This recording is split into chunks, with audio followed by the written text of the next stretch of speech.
Graça e paz, irmãos. Amém?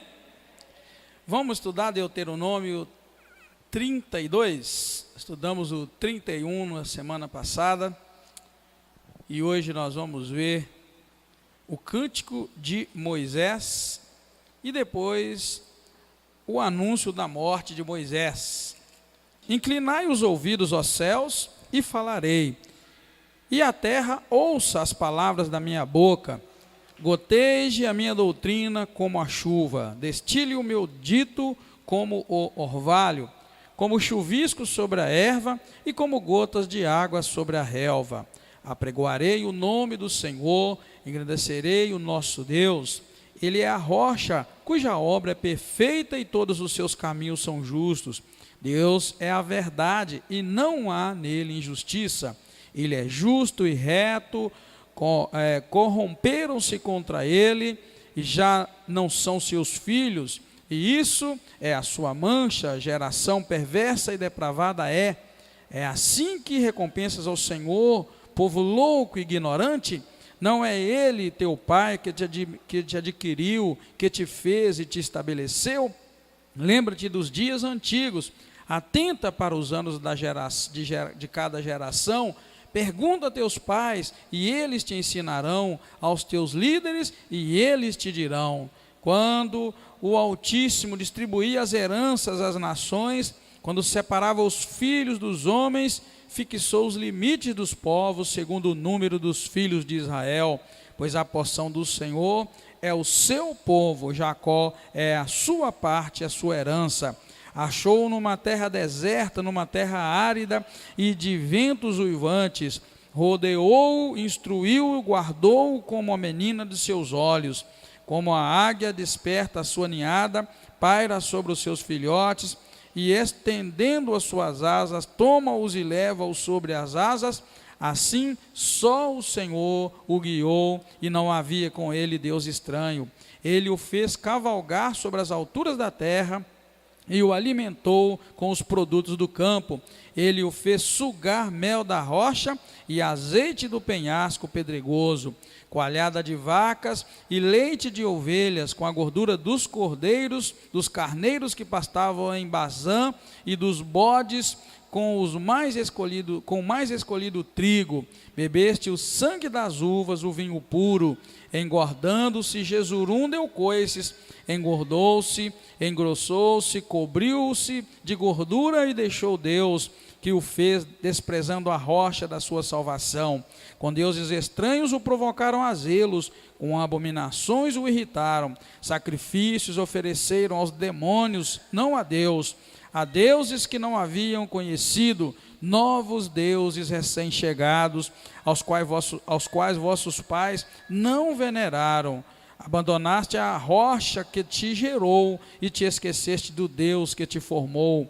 Ao ver isso, o Senhor se irritou, provocando a ira por seus filhos e suas filhas, e disse: esconderei deles o meu rosto e verei qual será o seu fim, pois são uma geração perversa, filhos sem lealdade. A ciúmes me provocaram com aquilo que não é Deus, e com seus ídolos me provocaram a ira.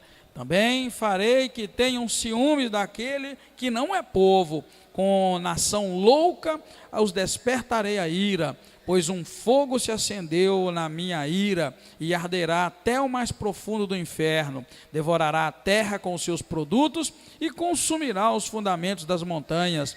Males amontoarei sobre eles, e as minhas setas esgotarei contra eles. Consumidos serão pela fome e devorados pela febre e peste violenta.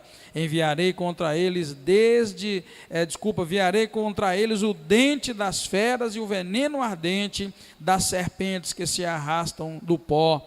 Por fora devastará a espada, e por dentro o pavor, tanto ao jovem como à virgem, assim à criança de peito como ao homem encanecido.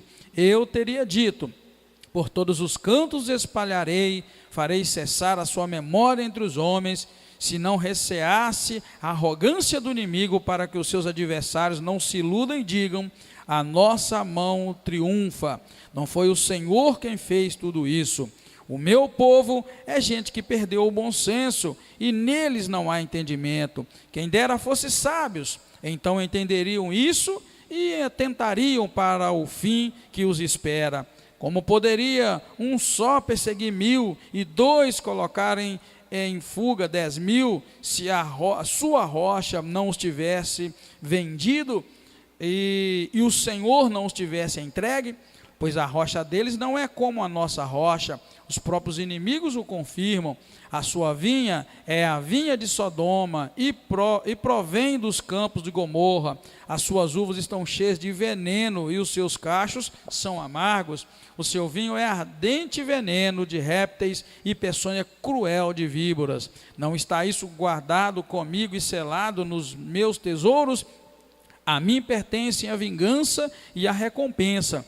Ao tempo em que seus pés resvalecerem, o dia da sua ruína está próximo, e as coisas que lhes hão de suceder se apressam a chegar. O Senhor fará justiça ao seu povo, e terá compaixão dos seus servos, quando vir que a sua força se foi, e já não há nem escravo nem livre. Então dirá: onde estão os seus deuses, a rocha em que confiavam, os deuses que comiam as suas gorduras de suas vítimas e bebiam o vinho de suas libações? Levantem-se eles e vos ajudem, para que haja esconderijo para vós. Vede agora que eu sou, eu somente, e não há outro Deus além de mim. Eu causo a morte e restituo a vida. Eu firo e eu saro, e não há quem possa livrar das minhas mãos. Levanto a mão aos céus e juro por minha vida eterna. Se eu afiar a minha espada reluzente e a minha mão empunhá-la para o juízo, eu me vingarei dos meus inimigos e retribuirei aos que me odeiam. Embeberei as minhas setas de sangue, e a minha espada se fartará de carne, o sangue dos mortos e dos cativos, e as cabeças dos líderes dos inimigos. Regozijai-vos, ó nações, como o seu povo, pois o Senhor vingará o sangue dos seus servos, ele se vingará dos seus inimigos, e purificará a sua terra e o seu povo. Acompanhado de Josué, filho de Num, Moisés veio e proferiu todas as palavras deste cântico aos ouvidos do povo. Acabando Moisés de falar todas as palavras deste cântico a todo Israel, disse-lhes: guardem no vosso coração todas as palavras que hoje vos proclamo, e ensinai-as a vossos filhos, para que tenham cuidado de cumprir todas as palavras desta lei. Ela não é para vós uma palavra vã, antes é a vossa vida. Cumprindo-a, prolongareis os dias na terra que, passando o Jordão, ides a possuir.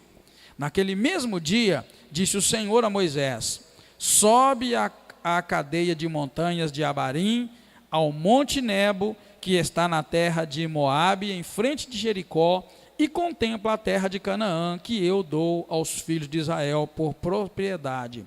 Morrerás no monte a que vais subir, e serás recolhido ao teu povo, assim como Arão teu irmão morreu no monte Or, e foi recolhido ao seu povo.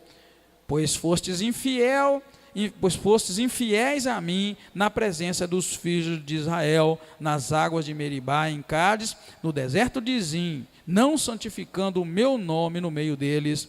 Pelo que verás a terra diante de ti, mas não entrarás nela, na terra que dou aos filhos de Israel. Amém? Deus, obrigado, Senhor. Muito obrigado a Deus por este dia e por esta linda oportunidade. Pedimos que o teu Espírito Santo aplique a tua palavra em cada coração e nos ajude a sair daqui mais uma vez edificados. Te agradecemos em nome do Senhor Jesus Cristo. Amém. Pode sentar, irmãos. Este texto, então, este capítulo vai trazer para nós só esses dois assuntos: o cântico de Moisés e o anúncio da morte de Moisés, tá?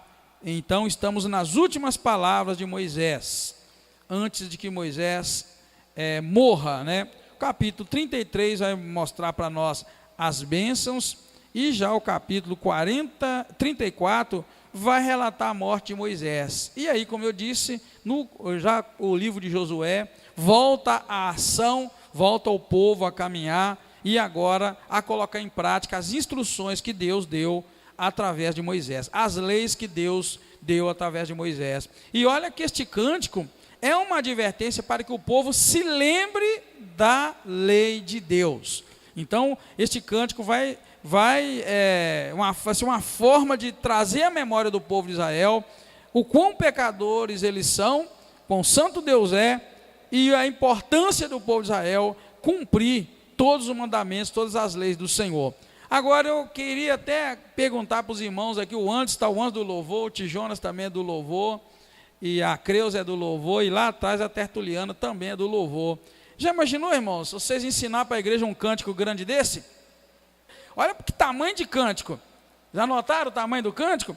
Ele começa, na verdade, logo no versículo 2, né? Ou melhor, no versículo 1, vamos dizer assim, e ele vai até o verso, deixa eu ver aqui, até o verso 43. Era um cântico que deveria ser cantado para que Israel se lembrasse, né, dos feitos do Senhor. E Deus ainda disse que usaria esse cântico contra Israel, quando Israel pecasse contra o Senhor. Bem, Moisés já havia composto um cântico logo após a travessia do Mar Vermelho, tá?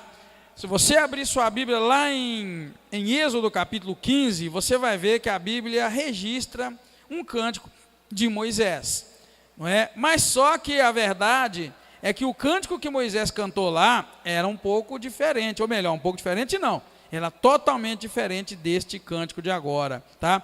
Olha bem, Êxodo 15, então cantaram Moisés e os filhos de Israel este cântico ao Senhor. Olha, já começa, cantarei ao Senhor, pois sumamente se exaltou, lançou no mar o cavalo e o seu cavaleiro. O Senhor é minha força, é o meu cântico, esse é o meu Deus. O Senhor é um guerreiro, lançou no mar os carros, os abismos cobriram. A tua destra, Senhor, é gloriosa em poder. Este é o cântico de Êxodo 15, logo depois que eles atravessaram o mar Vermelho. Está vendo? E é o mesmo cântico que a Bíblia relata que será cantado lá em Apocalipse 15, está registrado, por ocasião da vitória do Cordeiro. Os irmãos que já leram a Bíblia sabem que tem esse cântico de Moisés, que é dito que será cantado por uma multidão vitoriosa. Amém?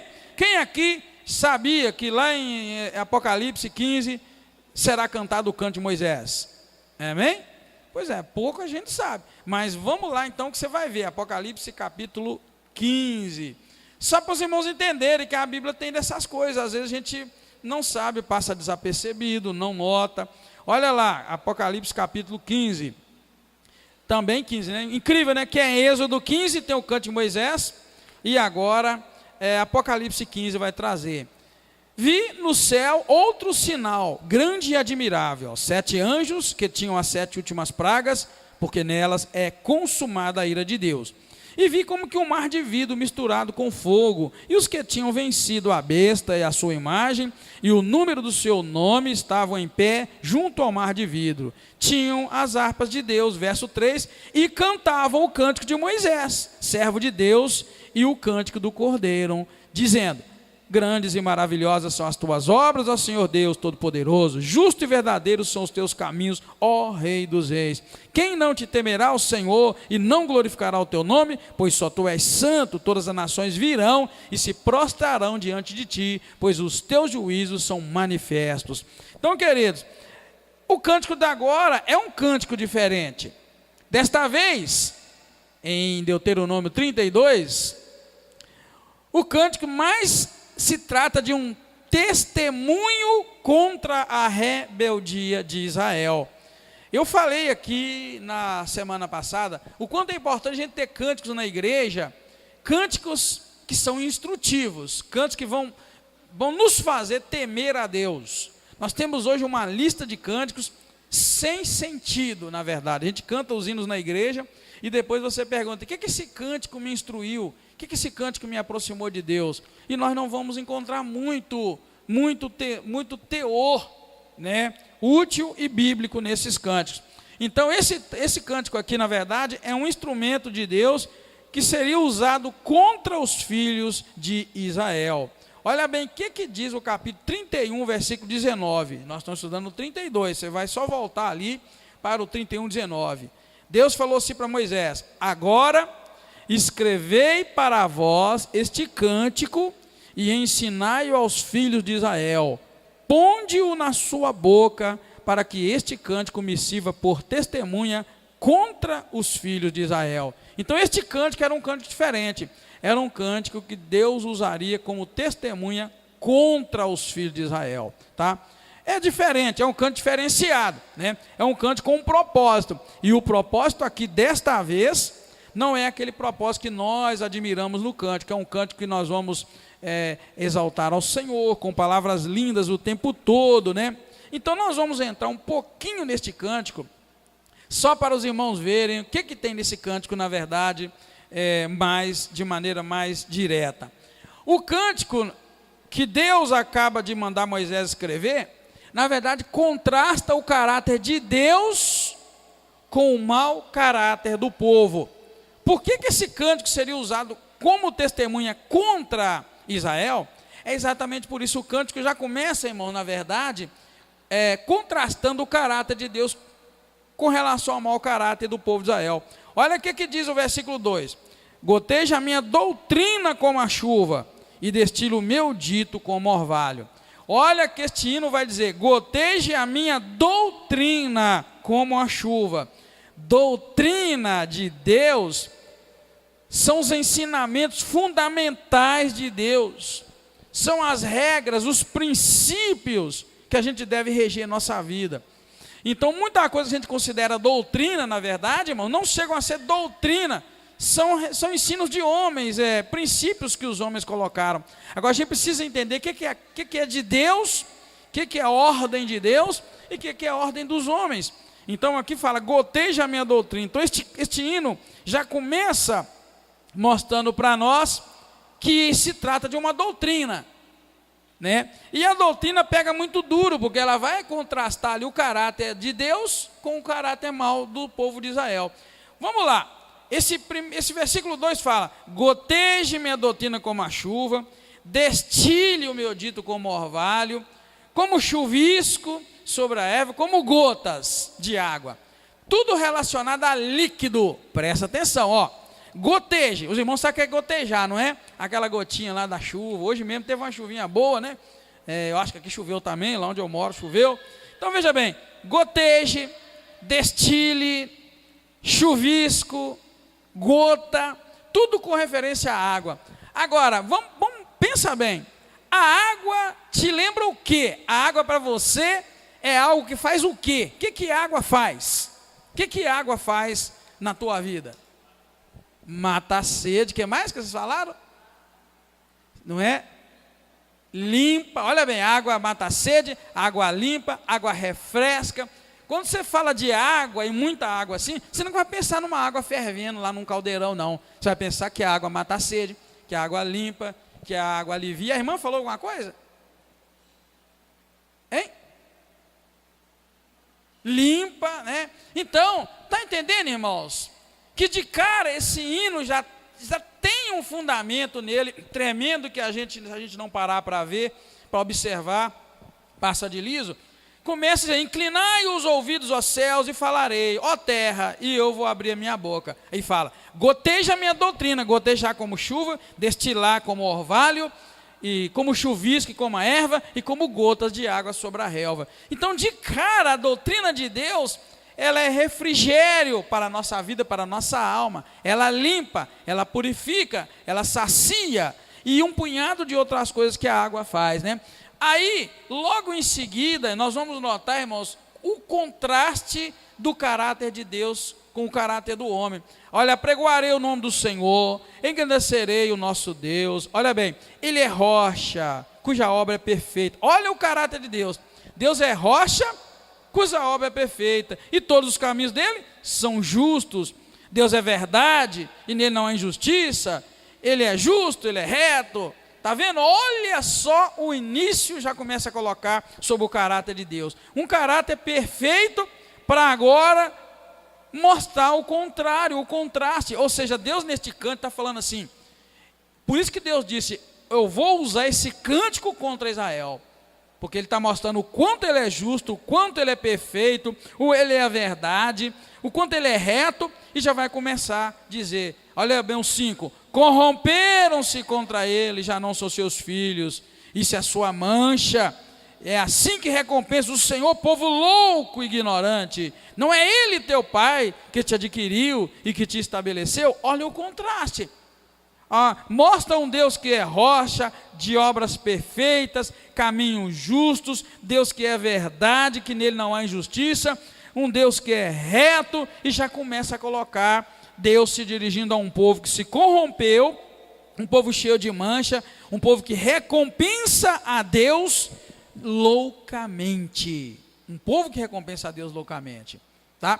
O que nós temos visto, irmãos, na verdade, no mundo, nada mais é do que a loucura dos homens com relação à verdade de Deus, da grandeza e do poder de Deus. Veja quanta maldade a TV tem noticiado. Deus é muito pronto em zelar pelo seu nome, em cuidar do próprio nome. Eu falei para os irmãos que vieram ontem, você está vendo, querido, que Deus é assim? E que o caráter de Deus contrasta com o caráter do homem? O que esse povo estava pensando quando fizeram aquilo no carnaval? Lembra? A gente tem que pensar, não tem? Até na hora de brincar, não é? Dizer que carnaval é brincadeira, não é? A gente tem que pensar, tem que vigiar até na hora de brincar. Da mesma maneira, eu já vi crente contando piada. Tem umas piadas aí que eles falam que é piada de crente. Cuidado para que na tua piada, igual o irmão antes falou, vigia. Cuidado para na piada você não blasfemar do nome do Senhor. Deus não vai ter por inocente aquele como eu diria, profana o nome dele. Deus não tem por inocente. Aquilo não era Jesus, não. Se nós fôssemos venerar uma imagem de Jesus, eu disse, seria aquela imagem lá de Apocalipse, porque João viu e era Jesus, né? Aquele que estava, os pés como latão, né? Os reluzentes, os olhos como de fogo, enfim, é aquela imagem. Se não fosse criar uma imagem de Jesus para dizer, esse é Jesus, não era nada daquele Jesus, cabeludão, barbudo, com pele clara, seria aquele Jesus que foi visto lá naquela visão, mas ia ficar muito feio, não ia? Ia ficar mais ia ficar quase um boneco desses filmes aí de super-herói, tem muito estranho, mas é aquela imagem, então aquela lá não tem nada a ver, mas naquele dia disseram, este é Jesus, esta é a imagem de Jesus, e esta é a imagem de Satanás. No reino espiritual isso tem valor. Eu disse para os irmãos, a comparação que eu faço daquela imagem lá não tem nada a ver com Jesus, mas naquele momento era uma figura de Jesus, é por quê? É igual o pão da ceia. O pão da ceia é um pão de qualquer padaria, mas naquele momento a gente traz ele aqui e diz assim, este aqui, esse pedaço de pão, simboliza o corpo de Cristo. Esse copinho de suco de uva simboliza o sangue de Jesus. E a Bíblia diz em 1 Coríntios, que aquele que comer o pão e beber daquele cálice indignamente, é culpado do corpo e do sangue do Senhor. Por quê? Porque ali na ceia, representa, simboliza o corpo de Cristo. Da mesma forma que é dia lá, não tem nada a ver. Mas eles disseram, é isso que nós queremos para nós. Isso é a minha maneira de entender. Exalta Cristo, exalta Jesus. Mostra o quanto Deus é poderoso na tua vida. Mostra o quanto você ama e serve a esse Jesus. Para que ficar ofendendo a religião dos outros? Estão perdendo tempo, tá? Sabia, irmãos? Nosso tempo é tão curto, a gente precisa falar de Jesus, apresentar um Cristo vivo, um Jesus poderoso, um Jesus que ama o pecador, que resgata o pecador, tá? Mas eu quero que os irmãos compreendam que aqui Deus está contrastando o caráter puro, santo, verdadeiro dele, justo, com o caráter pecaminoso do homem. Por isso que eu trouxe para a realidade. É exatamente isso que nós vivemos hoje. Vivemos hoje um mundo em que o caráter do homem é mau, o caráter do homem é destruidor, né? E não é nem um pouco parecido com o caráter de Deus. Só para você não assustar, mas para você entender, dentro das igrejas, a gente encontra pessoas cujo caráter está longe de parecer com o caráter de Deus. Dentro das igrejas, as pessoas amam muito pouco. Dentro das igrejas as pessoas veem o outro ser humano muito pouco, estendem a mão muito pouco para abençoar. Porque o caráter de Deus, irmãos, é um caráter abençoador. Amém, irmãos? O caráter de Deus é abençoador. Sabe, querido, o mesmo Deus que te dá o alento de vida, dá até para aquela pessoa que está perdida agora lá no pecado. Esse é o caráter de Deus. Sustenta a mim e sustenta o que está no pecado. Olha como Deus é bom, o caráter de Deus, né? O Senhor é bom e a sua misericórdia dura para sempre, diz a palavra de Deus. Então esse é o caráter de Deus. Aí aqui está sendo mostrado para nós, mas Deus neste canto está contrastando, o caráter dele que é puro e bom com o caráter do povo que é mau. E do versículo 7 ao 18 nós vamos encontrar o quê? Deus repete os feitos dele e contrapõe os feitos dele com os feitos de Israel. Olha por que esse hino seria usado, essa canção, essa música, este cântico seria usado contra Israel. Olha o que diz do 7 ao 18. Lembra-te dos dias antigos, atenta para os anos de cada geração. Pergunta a teus pais se eles... e eles te ensinarão, as teus líderes e eles te dirão. Olha bem, quando o Altíssimo distribuía as heranças das nações, quando separava os filhos dos homens, fixou os limites dos povos segundo o número dos filhos de Israel, pois a porção do Senhor é o seu povo. Está vendo? Está falando os feitos de Deus. Achou, verso 10, achou numa terra deserta, numa terra árida, rodeou, instruiu. Olha os feitos de Deus. Verso 11, como a águia desperta a sua ninhada, paira sobre os seus filhotes, estendendo as suas asas, toma-os e os leva sobre as asas. Assim o Senhor te guiou. Olha os feitos de Deus. E não havia com eles Deus estranho. Ele os fez cavalgar sobre as alturas da terra, o alimentou com os produtos do campo, ele o fez sugar o mel da rocha, o azeite do penhasco pedregoso, coalhada de vacas e leite de ovelhas, com gordura dos cordeiros, os cordeiros que pastam em Bazã, e os bodes, e dos bodes como os mais escolhido trigo. Olha aqui os feitos de Deus. Bebeste o sangue das uvas, o vinho puro. Está aí, os feitos de Deus, só coisa boa que Deus fez. Agora olha o caráter do homem, olha a maldade do homem. Engordando-se Jerusalém, deu coices. Ou seja, depois de comer tudo de bom que Deus deu a ele deu coices. Engordou, engrossou, cobriu-se de gordura, verso 15, e deixou Deus. Olha como é que contrasta, está tudo nesse canto, talvez você nunca tinha visto. De 1 ao 6, Deus mostra o caráter bom, puro e perfeito dele, e o caráter mau do povo de Israel. Do 7 ao 18, Deus repete os feitos dele, que são grandiosos, maravilhosos, como sustentou o povo de Israel, e vai falar, contrastar, dizendo que assim que o povo comeu da gordura, do gado, das riquezas que Deus tinha dado, engordou, deu coice e deixou Deus que o fez, desprezando a rocha da sua salvação. Querido, vamos ser sinceros, não é exatamente isso que as pessoas fazem. Comem do que Deus dá, não é? Você pensa, meu irmão e minha irmã, que a comida que você tem em casa, você tem ela é porque você trabalha muito, porque teu marido, tua esposa trabalha muito. Não, você tem aquilo porque aquele lá de cima está permitindo que você tenha. Se ele fechar as portas, você não acha emprego em lugar nenhum.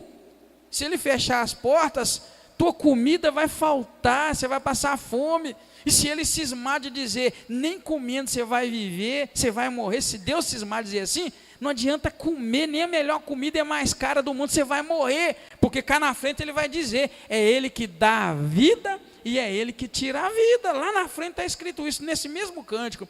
Por que, querido, que eu venho te trazer isso? Porque Deus aqui está repetindo os feitos dele. Quão bom é o nosso Deus, dá tudo para nós, e quão mau é o coração do homem. Porque assim que o homem adquire as coisas, ele esquece de Deus. Ô, irmão, vamos ser sinceros, quantos de nós sequer se lembra de noite agora, antes de dormir, lembrar que foi Deus que te deu tudo que você usufruiu durante este dia? Eu costumo dizer o seguinte: O ar que a gente respira, quanto você paga pelo ar? Esse ar que você respira, quanto você paga por ele? Você não paga nada. Mas se Deus fosse te cobrar, quanto custa oxigênio? Aquele hospitalar bonzinho para você respirar. Quanto custa um botijão daquele? Está vendo, querido? Como é que Deus é bom? E você acha que faz alguma coisa? Tem muitos aí que dizem que é ateu, mas eu costumo dizer que não é ateu, não é nada, é à toa. Acha que pode, e eu não preciso de Deus, não preciso de ninguém. Isso é uma besta quadrada. Porque se Deus falasse, ok, você pode tudo? Pode. Então a partir de hoje, eu te vendo esse ar que você respira aí, ou então fabrica um igual para você. Acabou, querido.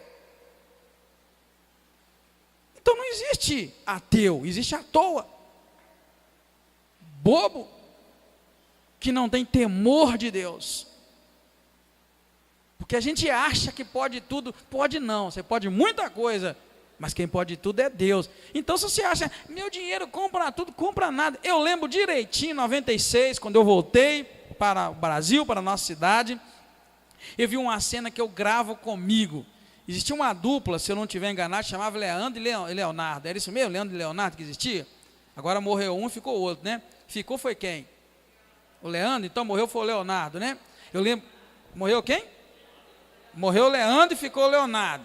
Bem, o que eu quero dizer para vocês? Eu acompanhei aquilo. Aquele camarada deu uma doença gravíssima, um tipo de câncer, lembra? Aquele camarada, glória a Deus, tinha dinheiro. Pagou os melhores médicos no Brasil. E não satisfeito com os resultados, entrou num avião, no jato, foi lá para os Estados Unidos, pagou um tratamento de ponta, o dinheiro podia, mas não adiantou nada, a vida dele se foi. Guarda isso comigo por resto da vida, porque a televisão mostrou, fazendo tratamento no Brasil, entrando num avião, num jato particular, se eu não estiver enganado, foi para lá, fez o tratamento topo do mundo, mais caro. Se o dinheiro pudesse algo, se a gente pudesse algo sem Deus, ele teria conseguido. É a prova de que nós não podemos nada sem Deus. Por outro lado, eu já vi muita gente que não tem dinheiro nem para um tratamentozinho bonzinho, e Deus curou do câncer. Temos exemplo aqui dentro dessa igreja. Vocês sabem que as pessoas já testemunharam aqui da frente que tinha câncer e Deus curou. Temos testemunho de gente que já falou aqui na frente desta igreja que a família inteira estava morrendo de uma doença grave no fígado, e essa pessoa foi fazer os exames que precisava. O médico perguntou: você já operou o seu fígado, não já? Ela: não, mas você tem uma cicatriz de operação no fígado. A irmã testemunhou aqui nessa igreja. Ou seja, quem operou ela, sendo que ela não foi no médico? Então, querido, o que eu quero dizer? Quero dizer para você que, na verdade, a nossa tendência é abandonar Deus, porque a gente é tão pequeno na fé, que a gente não para pensar que se abandonar Deus, você está literalmente perdido. É Deus que te sustenta, é Deus que te segura. Muito mais do que comida, do que tudo, a nossa vida está nas mãos do Deus Todo-Poderoso. Isso basta, amém, querido? Isso basta saber que nossa vida está nas mãos do Senhor. Mas vamos seguindo aqui, porque a gente tem que continuar, que esse slide é um resumo, né, desses 43 versículos. Depois do verso 19 ao 33, Deus vai anunciar seus terríveis juízos. Juízos porque o povo o abandonou. Veja o 19, já vai começar dizendo assim: ao ver isto, o Senhor se irritou, provocado a ira por seus filhos e suas filhas, e disse: eu esconderei o meu rosto e verei qual será o seu fim, pois são uma geração perversa.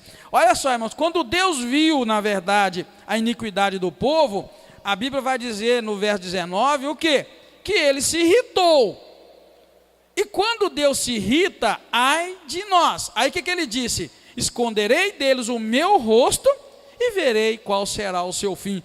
Então, se Deus resolver esconder o rosto do Brasil, Deus tenha misericórdia. Por isso que a gente tem que tomar uma posição, irmãos. Eu e você, como crente, como igreja, a gente tem que tomar uma posição. Deus tem que olhar para essa terra, Deus tem que olhar para o Brasil e fazer igualzinho quando ele olhou para Sodoma e Gomorra. Quando Deus olhou para Sodoma e Gomorra, e ele falou, vou destruir esse povo, porque esse povo não presta, é tudo pecador, foi isso que Deus fez, tá, irmãos? Deus viu a iniquidade e falou, vou mandar destruir esse povo. Só que mandou o anjo dele lá primeiro e ver para confirmar se era verdade. O que Deus fez? Deus tirou Ló e sua família da destruição. Igreja, eu e você temos que ser o motivo de Deus não destruir essa nação. Porque se ele escondeu o rosto do Brasil, como está escrito aqui, ó, esconderei o meu rosto deles e verei qual será o seu fim. Tipo, mais ou menos assim que Deus está dizendo, vou esconder o meu rosto deles, vou ver o que eles podem fazer. Olha que coisa terrível.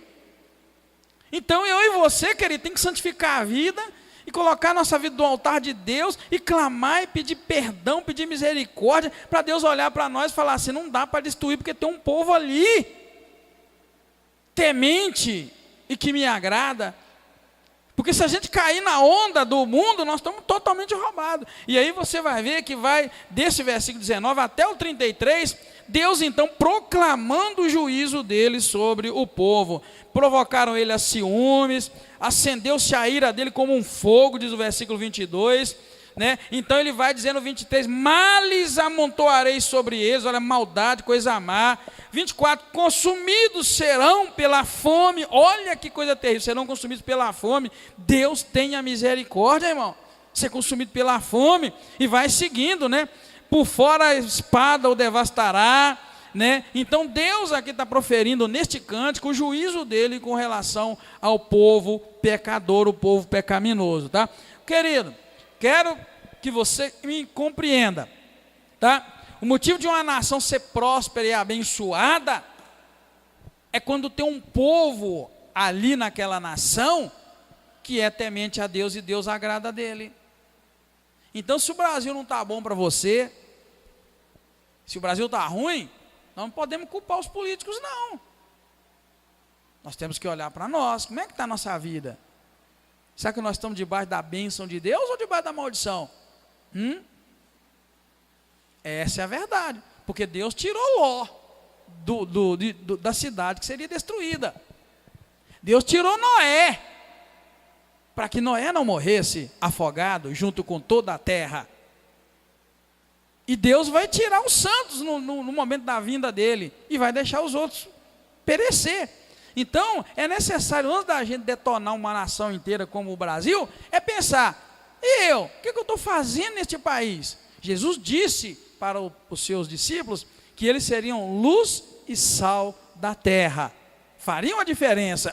É necessário, querido, orar e dentro desse texto, desse cântico, observar essas coisas. Por fim, nós vamos encontrar do versículo 36 ao 43, que Deus, em suas promessas, ele diz e ele já prevê também a vitória de Israel sobre os seus inimigos, a partir do momento que Israel se convertesse ao Senhor. Olha bem, a partir do versículo 36.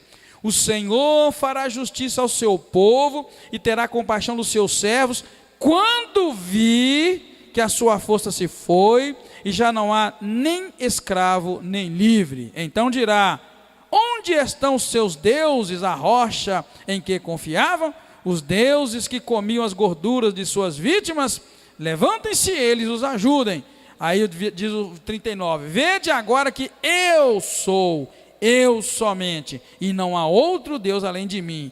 Aí que diz aquele versículo que eu disse para vocês, eu causo a morte e restituo a vida, eu firo e eu saro, e não há quem possa livrar das minhas mãos. Amém, querido? Amém? Eu guardo isso comigo. Deus está dizendo aqui no versículo 39, eu causo a morte, e ele diz, eu restituo a vida, eu firo, eu saro, e não há quem possa livrar das minhas mãos. É isso. Aí onde está o ateu?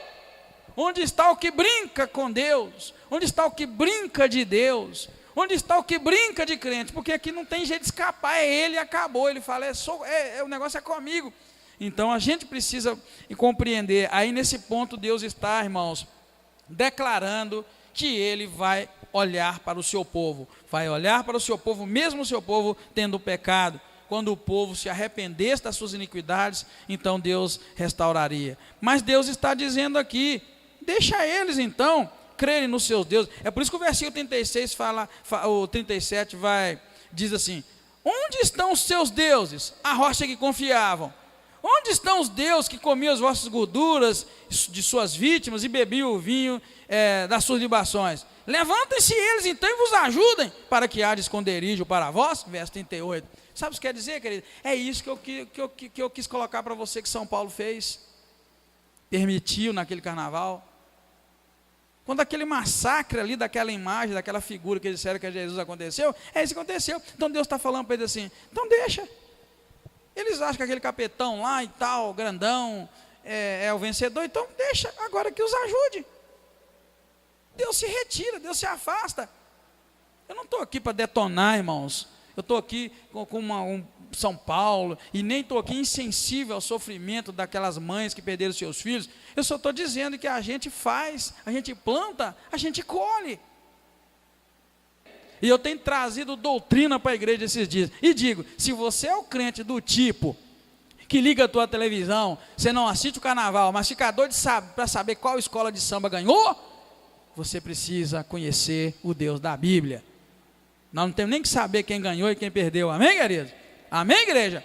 Porque tem muito crente que fala assim, eu não gosto desse time, eu gosto de saber, eu fico curioso para saber quem ganhou. É porque o teu coração está lá naquela carnalidade. Mas a gente tem que tomar uma posição, querido. Porque você está vendo aqui, Deus anunciando o juízo dele sobre Israel, e o ensinamento aqui, que aquele mesmo ensinamento sobre Israel, a mesma justiça de Deus aqui sobre Israel, é a justiça que cai sobre nós, se a gente desviar dos caminhos do Senhor, como Israel estava se desviando. Mas Deus vai voltar para o seu povo, como nós estamos vendo aqui, do versículo 36 para frente, e vai abençoar o seu povo outra vez. E vai terminar essa parte do cântico dizendo que Moisés, então, acompanhado de Josué, leu as palavras deste cântico para o povo de Israel. É por isso que eu clamo para os irmãos do louvor aqui na igreja começarem a cantar hinos que têm doutrina.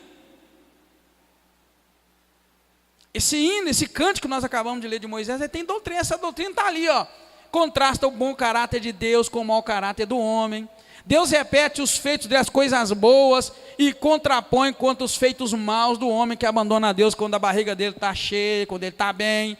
Deus anuncia os terríveis juízos dele e depois Deus vai falar das suas promessas de vitória. Antigamente a gente cantava hino que anunciava o juízo de Deus.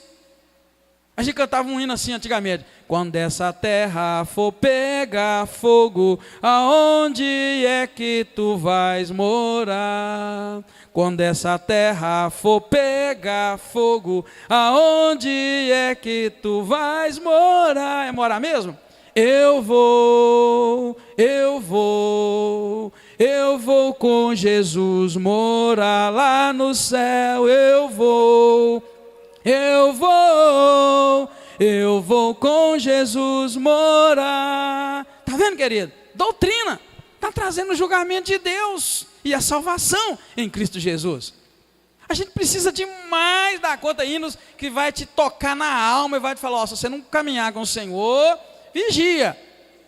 Tem outro que cantava assim: a terra vai um dia contemplar aquele que um dia virá, com autoridade julgará. E aí?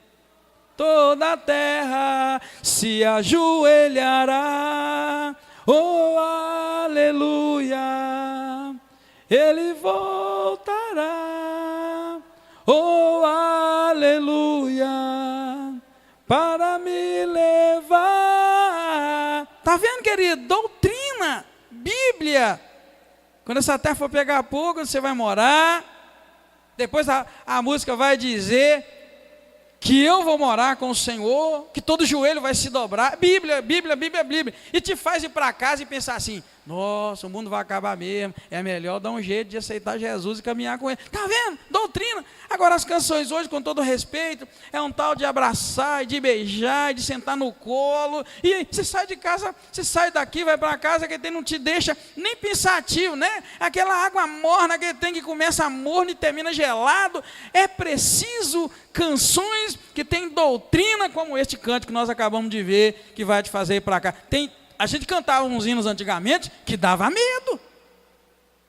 É isso ali, dá medo. Quando Deus fala aqui, por exemplo, vamos ver se Deus dá graça para nós, para a gente fazer um hino nesse versículo 39.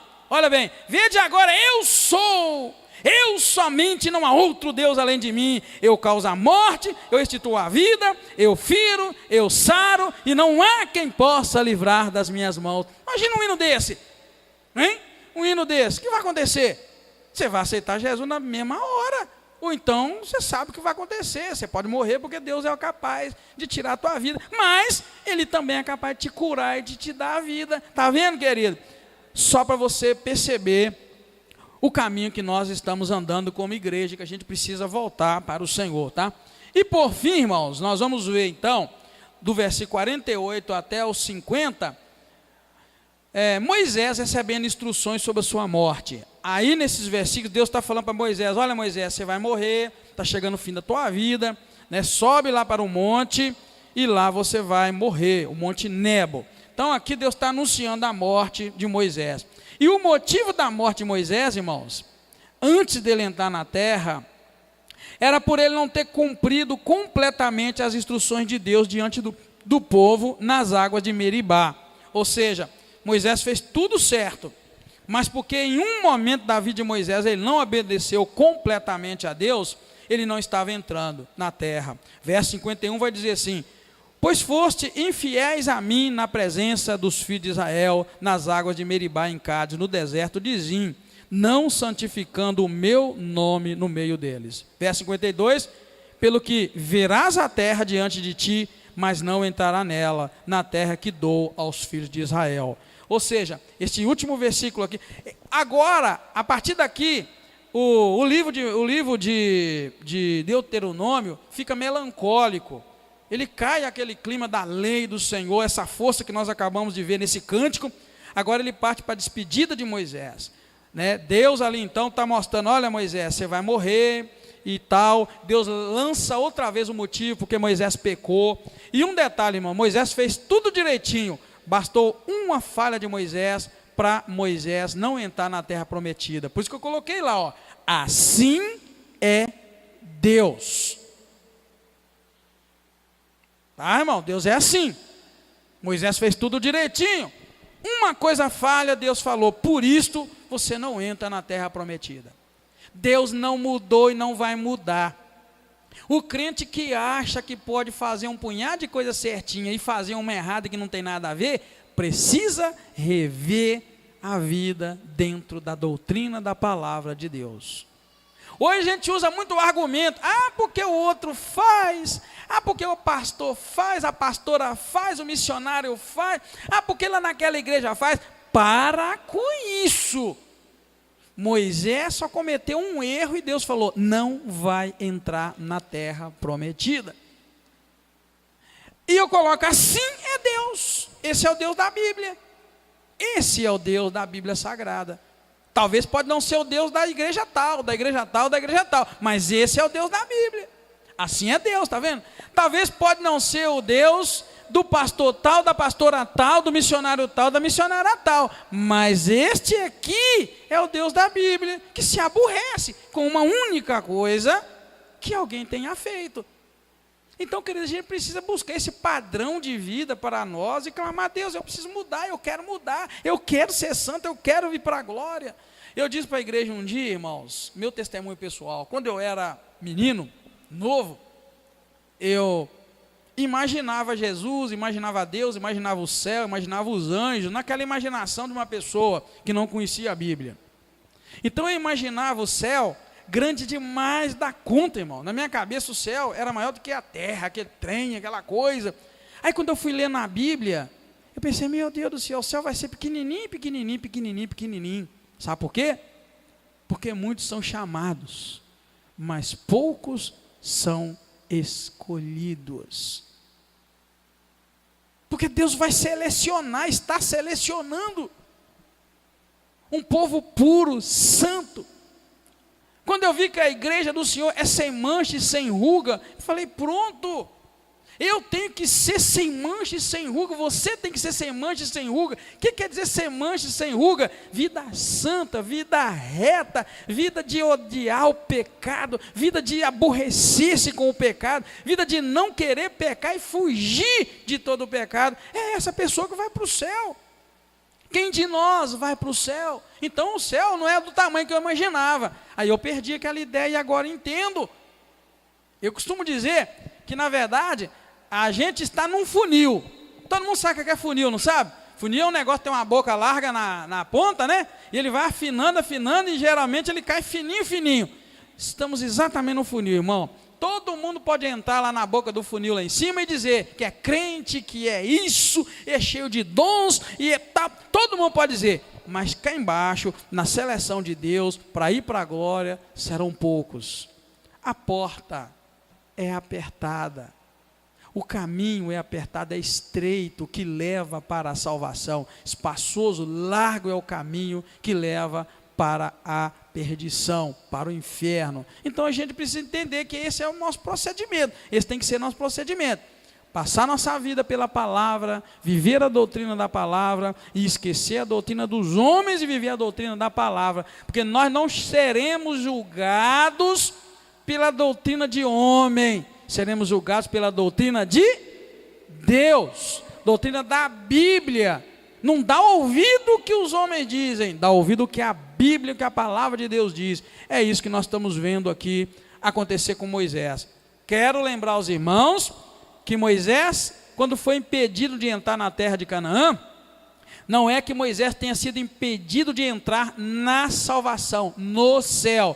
Ele foi impedido de entrar na terra física, tá, irmãos? No país, na terra que ele estava conquistando. Foi isso que ele foi proibido. Não foi proibido, de forma alguma a Bíblia não relata a questão da salvação. Muito pelo contrário, já disse, lá no monte da transfiguração, no Novo Testamento, quando Jesus foi transfigurado no monte, tiveram a visão de Jesus transfigurado, um corpo todo iluminado, e quando eles olharam, eles viram Elias e Moisés. Lembrando que Elias foi levado num carro de fogo e que Moisés aqui vai subir no monte para morrer. E na verdade, eles nunca vão encontrar o corpo de Moisés, dando um sinal claro de que Deus o tomou para si também. Então não podemos, e também nós encontramos lá em Apocalipse capítulo 15, o cântico de Moisés sendo cantado com o cântico do Cordeiro, num sinal claro de que Moisés não entrou na terra física, mas que para a glória, certamente ele foi sim, em nome do Senhor.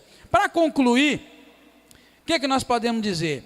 Que as instruções de Deus em sua doutrina são refrigério para a alma. Nós vimos isso no versículo 1 e 2. Mas não cumprir as instruções de Deus torna-se o maior tormento, pois Deus em sua justiça nos recompensará segundo as nossas próprias escolhas. Vou repetir. As instruções de Deus, ou seja, a lei de Deus, a Bíblia Sagrada, ela é como um refrigério para a nossa vida. Mas se a gente não cumprir o que está na palavra de Deus, isso se torna o maior tormento na nossa vida, porque Deus, em sua justiça, vai recompensar cada um segundo as nossas próprias escolhas. Ou seja, no momento em que você, meu irmão e minha irmã, escolhe fazer o que a Bíblia manda você fazer, você está recebendo refrigério para a sua alma. Mas no momento, irmão e irmã, que você escolhe não fazer o que a Bíblia manda, você está arrumando um tormento para a tua vida, está arrumando um desespero para a tua vida, porque Deus vai nos julgar segundo as nossas escolhas.